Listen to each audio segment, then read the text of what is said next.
ben voilà, parfait, il y en a déjà un. Encore 3 camarades s'il vous plaît. Voilà, super. Faire monter les colères, faire monter la riposte, faire monter la lutte, parce que c'est bien nécessaire. On a bien vu, on y reviendra dans nos slogans, les ronds-points sont occupés, c'est une bonne chose. Maintenant, il faut travailler à bloquer les entreprises, à bloquer l'économie. Ça se construit, ça se décrète pas, mais il est grand temps de le construire. Alors aujourd'hui, on se retrouve dans la rue, à Paris, nombreux. Mais le 18, on se retrouve, mardi.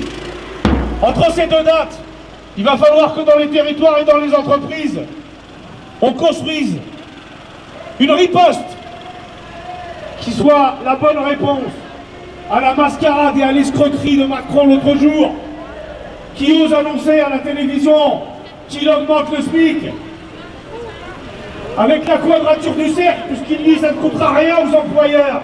Comment est-ce qu'on augmente le SMIC sans que ça coûte rien aux employeurs? Eh bien, on a compris, un peu plus tard, qu'il s'agit en réalité d'augmenter la prime d'activité, ce qui était déjà prévu sur plusieurs années. Il le fait en une fois. Et il y a des tas de gens qui ont regardé la télé ce soir-là et qui se sont dit « Moi, je suis au SMIC, super, je vais avoir 100 € de plus. » Mais s'ils ne touchent pas la prime d'activité, ils n'auront rien. Il a continué en disant « Une prime. » Mais depuis quand c'est Macron qui décide les primes que les patrons veulent bien donner? Il est leur larbin, pas leur maître. Il n'est pas en position pour leur dire quoi faire. Et puis une prime, c'est une fois. C'est pas une augmentation de salaire, on y reviendra dans nos slogans. On ne demande pas la charité. On demande notre part du gâteau est la plus grosse parce qu'on est de loin les plus nombreux.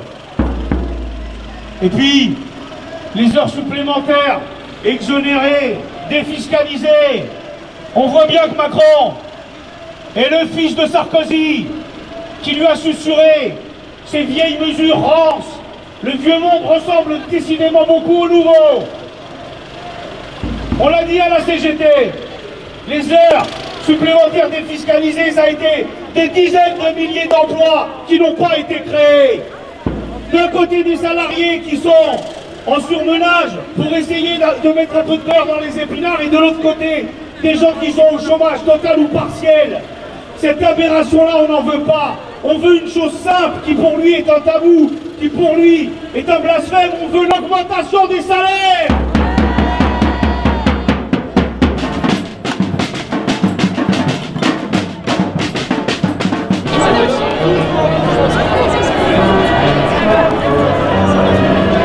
Déballer au comptoir, qui ne change pas l'histoire. Je veux du clair, du vrai, du concret. On se du brandy, je veux du respect. Pas de blablabla, ça je connais.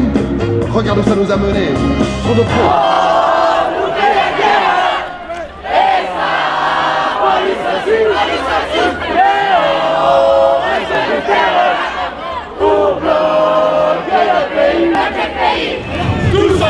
Tous ensemble, grève générale.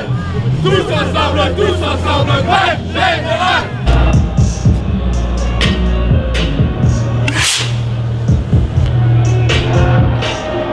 Alors nous on est du syndicat CGT Énergie Paris, mais là il y a des électriciens et des gaziers de toute l'Île-de-France, de la CGT. Donc nous, notre revendication, enfin on en a plusieurs, hein. On est pour la renationalisation totale du secteur de l'énergie qui a été privatisé en 2004. Les conséquences justement, puisqu'on est sur une lutte aussi qui demande la réappropriation des richesses et une lutte essentielle des gilets jaunes, emmenée aussi par les luttes CGT depuis maintenant des décennies. Depuis 2004, c'est 70% d'augmentation du prix du gaz pour tous les Français, plus de 30% d'augmentation de l'électricité pour tous les Français. Et aujourd'hui, il y a des techniciens ici qui vont tous les jours dans des familles qui ne peuvent pas se chauffer l'hiver.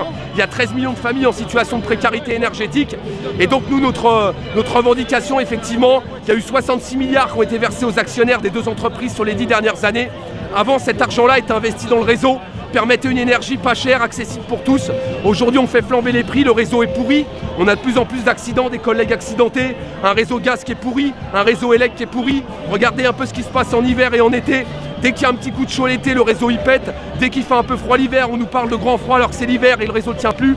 Donc nous on est pour une continuité d'acheminement, la péréquation tarifaire, c'est-à-dire une solidarité nationale, quel que soit l'endroit où on se trouve, on paye le même prix de l'électricité, et surtout que cette énergie-là qui est fondamentale, qui est un bien vital, soit accessible à tous les Français, quelle que soit leur classe sociale. Donc voilà un petit peu notre revendication. Et évidemment, là, on a encore des profits monstrueux qui ont été pillés cette année. Et donc, notre combat, il s'inscrit pleinement dans celui des Gilets jaunes, comme on le fait depuis des années, c'est-à-dire effectivement renationaliser, réembaucher, parce qu'il y a eu des dizaines de milliers d'emplois de supprimés. Tous ces emplois-là, c'est moins d'agents sur le réseau, moins d'agents qui viennent chez vous, moins de gens pour la sécurité. Et effectivement, c'est essentiel qu'on remette un prix abordable pour tout le monde, que tout le monde puisse se chauffer, s'éclairer. C'est vital et c'est le sens de notre combat aujourd'hui. Déjà, les Gilets jaunes, il faut savoir que ce n'est pas spécialement un mouvement structuré. Donc effectivement, il faut le reconnaître, il y a des Gilets jaunes qui ne veulent pas spécialement de présence syndicale. Il y en a d'autres qui sont tout à fait ouverts. Nous, avant d'être syndicalistes, on est citoyens. Donc les combats qu'on mène, que ce soit en gilet rouge, en gilet jaune ou sans gilet, ils sont communs.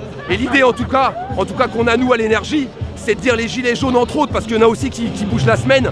Ils bloquent le week-end, ils font des actions le week-end. Le but maintenant, c'est que l'action vienne dans les entreprises et que par la grève, on arrive à bloquer l'économie, les entreprises et qu'on fasse plier ce gouvernement pour effectivement se réapproprier toutes les richesses qui nous pillent et qu'on ait vraiment un changement de société au service du peuple et de la nation. Voilà le sens du combat et la stratégie.